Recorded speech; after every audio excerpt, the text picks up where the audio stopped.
This is half of the beans. This thing was mounded full of green beans. We had a great harvest. They've been just first harvest actually, and we've been able to pick so many of these. What we've got going on here is we're canning them. So this is a pressure canner, and I probably haven't shown this in a number of years, but this is what you have to do.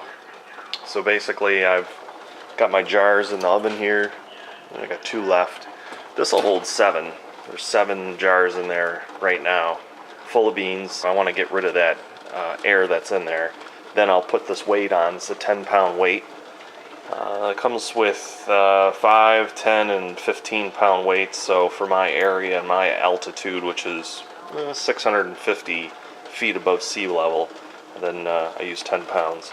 And that'll go on there for a half an hour. And then once the timer goes after a half hour, I'm going to shut that down and just let it cool on its own. And that'll probably take another half hour. And you can see got some water weeping up. I only have 2 inches of water in here. It's not a lot of water. It's not like a water bath where you want the water to be covering the jars. We're making steam under high pressure for half an hour, and that's going to raise the temperature to about 240 degrees or so, and that's what's going to kill any of those microorganisms. And then over here, what I have is goat cheese, which the first attempt didn't work because I was using ultra pasteurized milk, and I didn't know that wouldn't work.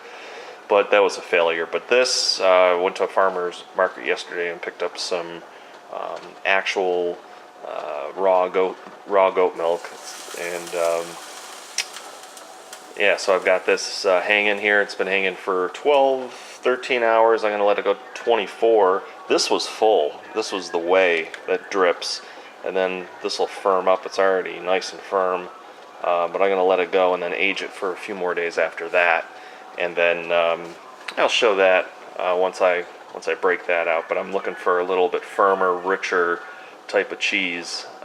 First time making cheese, so we'll see how that all plays out.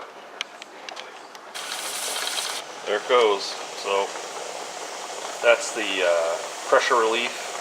Pressure relief's over there, but this now is getting to temperature, and so there's that steam. We're going to watch that for 10 minutes, and once we know that that's going good and solid,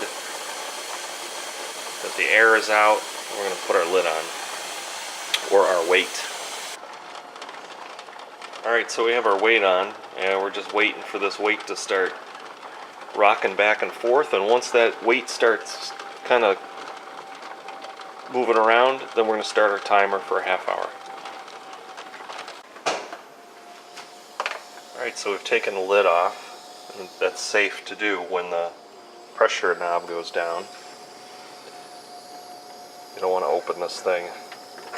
You can hear them all. We're going to use our tongs here, and we're going to place them over here.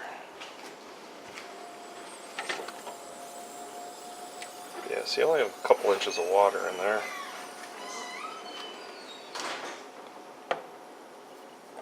And what's going to happen, you see it's all still boiling in there. And that's going to suck these down, and that's what's going to give us the seal that we need. Alright, I'll take these out and show you what we have when they're all out. Okay, there we go. You can hear them.